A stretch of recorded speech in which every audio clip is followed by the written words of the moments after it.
काफी ज्यादा कंट्रोल में है। चित्रंजन, आप नजर बनाए रखिएगा, अपडेट आपसे आगे भी लेंगे। जानकारी साझा करने के लिए बहुत शुक्रिया आपका।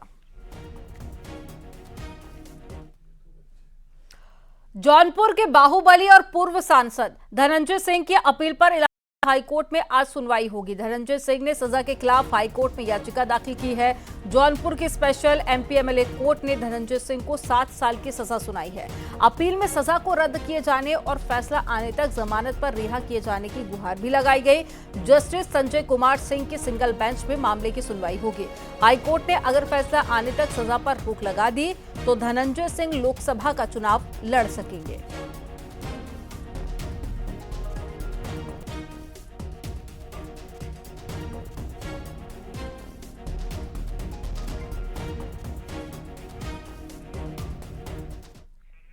और ज्यादा जानकारी के साथ में सर्वेश दुबे जुड़ गए हैं। सर्वेश, सजा के खिलाफ हाईकोर्ट में आज सुनवाई होनी है, बताइए कितने बजे सुनवाई होगी, क्या अपडेट है? देखिए, आज जस्टिस संजय सिंह की सिंगल बेंच में इस मामले की सुनवाई होनी है। बाहुबली पूर्व सांसद धनंजय सिंह को जौनपुर की स्पेशल कोर्ट ने सजा सुनाई है। 7 साल की सजा उन्हें और एक अन्य को। दरअसल ये अपहरण कांड के मामले में सजा सुनाई गई है और उसी मामले में उन्होंने अपील दाखिल की है और सजा को रद्द करने की मांग की है और फैसला आने तक जमानत पर रिहा किए जाने की भी मांग की है। दरअसल जिस तरह से 7 साल की सजा सुनाई है उसके तहत पीपुल्स रिप्रेजेंटेटिव एक्ट के तहत अब वो कोई चुनाव नहीं लड़ सकते और लोकसभा चुनाव हो रहे हैं। ऐसे में अगर उन्हें हाईकोर्ट से राहत नहीं मिलती है तो वो चुनाव नहीं लड़ पाएंगे फिलहाल, और कोशिश उनकी यही होगी कि सजा को फिलहाल निलंबित किया जाए, स्टे किया जाए कोर्ट से, ताकि वो चुनाव लड़ सके। लेकिन अब ये देखना है कि आज कोर्ट किस तरह से सुनवाई के बाद क्या कोई रिलीफ देती है या नहीं देती है। तो फिलहाल जो स्पेशल कोर्ट जौनपुर से उनको 7 साल की सजा सुनाई गई है उसको निलंबित कराने और जमानत दिए जाने की इस अर्जी में मांग की गई है। जी, जानकारी साझा करने के लिए बहुत शुक्रिया सर्वेश आपका।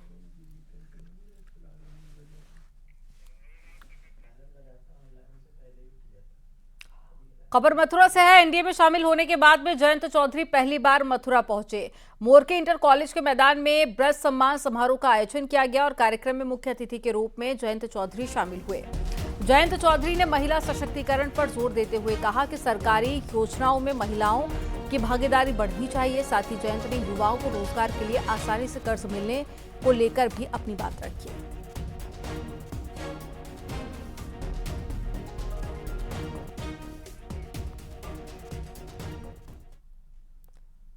जौनपुर सीट पर लोकसभा चुनाव में अपनी जीत दर्ज करने के लिए बीजेपी विधानसभा स्तर पर कड़ी मेहनत कर रही है और शाहगंज विधानसभा क्षेत्र में बीजेपी के लोकसभा चुनाव कार्यालय का उद्घाटन करने के लिए योगी सरकार के राज्य मंत्री गिरीश चंद्र यादव पहुंचे और मीडिया से बातचीत में राज्य मंत्री गिरीश चंद्र यादव ने अखिलेश यादव पर जमकर निशाना साधा। कहा कि अखिलेश यादव को कभी भी जनादेश नहीं मिला।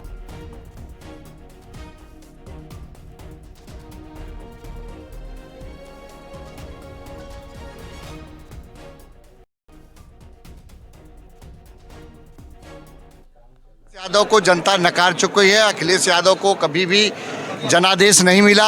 अखिलेश यादव को वरासत और विरासत के आधार पर सत्ता मिली थी और आपने देखा होगा कि जब वो चुनाव हारते हैं तो ईवीएम को दोष देते हैं और जब चुनाव जीत जाते हैं तो चुप हो जाते हैं। मथुरा में श्री कृष्ण जन्मभूमि और शाही ईदगाह मस्जिद विवाद मामले में आज सुनवाई होनी है। इलाहाबाद हाईकोर्ट में दाखिल अर्जियों की पूछनीयता पर आज सुनवाई होगी। हाईकोर्ट में जस्टिस मयंक कुमार जैन की सिंगल बेंच सुनवाई करेगी।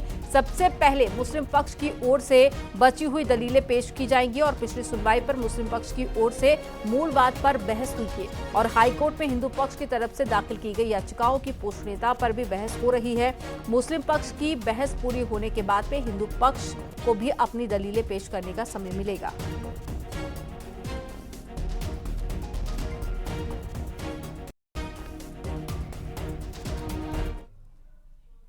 इलाहाबाद हाई कोर्ट से मौलाना तौकीर रजा को फौरी राहत मिली है। हाई कोर्ट ने मौलाना तौकीर रजा की गिरफ्तारी पर रोक लगा दी है।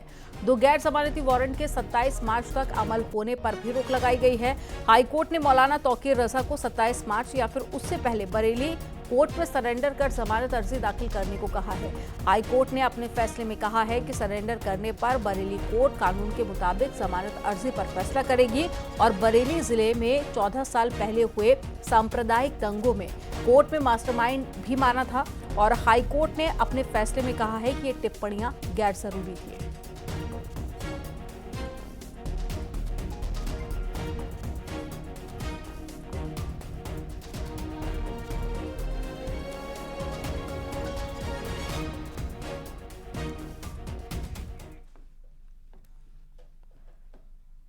अंबेडकर नगर में स्कूल से घर जा रही छात्रा के साथ में छेड़खानी और धमकी देने का मामला सामने आया। आरोप के मुताबिक मनचलों ने साइकिल से घर जा रही छात्रा को बाइक पर बैठाने की कोशिश की और छात्रा के शोर मचाने पर आसपास के लोग जुट गए। ग्रामीणों के को इकट्ठा होता देखकर आरोपी भाग खड़े हुए। मौके पर पहुंची पुलिस ने छेड़खानी और धमकी देने का मुकदमा दर्ज कर आरोपियों की तलाश शुरू कर दी है।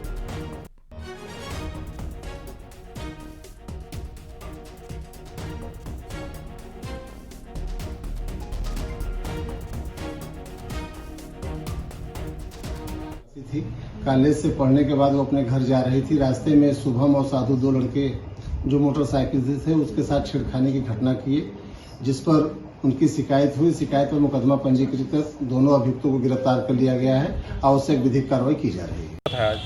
सर, मैं 2:30 बजे कॉलेज से छूटी, मैं घर के लिए जा रही थी। दो लड़के लोग आए मेरी साइकिल के सामने, उन्होंने बाइक रोक दी और मुझे मेरा मुंह पकड़कर खींचकर गाड़ी पे बिठा लिया, मेरा अपहरण करने की कोशिश की।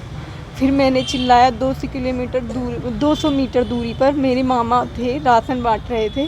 तो मैंने जब चिल्लाया तो वहाँ पे काफ़ी लोग जमा हुए, राशन के लिए काफ़ी लोग आए भी थे, तो वहाँ पे जमा हुए। फिर कैसे भी करके मैंने अपने भाई को फ़ोन किया तो मेरा भाई आया।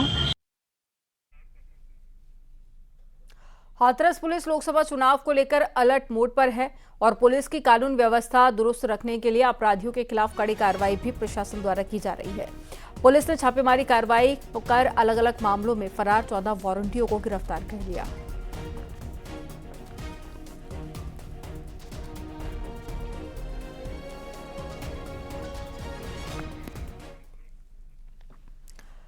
लखीमपुर खीरी के दुधवा नेशनल पार्क में सैलानियों को रोजाना बाघ और जंगली जानवरों के दीदार हो रहे हैं। पार्क में सफारी करने आए सैलानियों को उस समय रोमांच से भर दिया जब एक भालू को जंगल की घास में सैलानियों ने खड़ा देखा। जिप्सी रोककर सैलानी वीडियो बनाने लगे और इस दौरान एक बाघ भी निकल आया। बाघ को देखकर भालू आग बबूला हो गया और बाघ पर हमला करने के लिए दौड़ने लगा। बाघ ने भालू को अपनी तरफ आता देखकर मौके से खिसकने की कोशिश की और ये उसी दौरान का वीडियो हम आपको दिखा रहे हैं।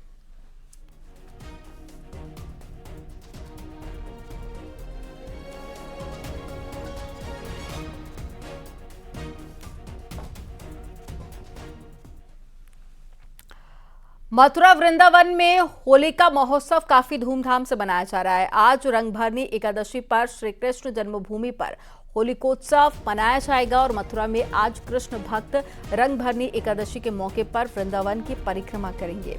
ब्रज के अन्य मंदिरों में भी होली का उत्सव बड़े ही धूमधाम के साथ में मनाया जाएगा। मथुरा स्थित द्वारकाधीश मंदिर में भगवान बड़ी बड़ी पिचकारियों से भक्तों के साथ में होली खेलेंगे, तो वहीं कृष्ण जन्मभूमि पर भी दोपहर बाद लठमार और फूलों की होली खेली जाएगी। बरसाने जो रस 3 लोक में नाए, ये रंगीली होली हमारे यहाँ परंपरागत रूप से मनाई जाती है। इसमें बरसाने वाले जो कि गोपी स्वरूप में यहाँ नंदलाला से अपनी होली का फगुआ मांगने के लिए आती है। जो कल नंदलाला बरसाना में होली खेलने के लिए गए, वहाँ की ब्रजनारी आज नंदलाला से फगुआ मांगने के रूप में यहाँ नंदगांव में आती है। बहुत अच्छा लगा और बहुत ही पुरानी परंपरा है। द्वारिका के समय से श्री कृष्ण भगवान खेलते थे, बरसाने के गोप आते हैं गोपियों से खेलने के लिए, तो हमें भी बहुत अच्छा लग रहा है पुरानी परंपरा को आगे बढ़ाते हुए।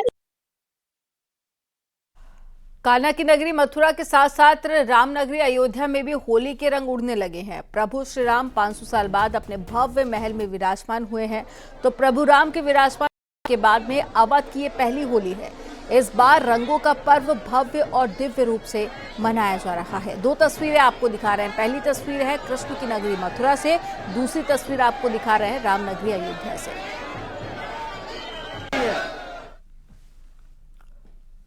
और यहाँ पर वक्त हो गया एक छोटे से ब्रेक का। आप देखते रहिए न्यूज़ 18।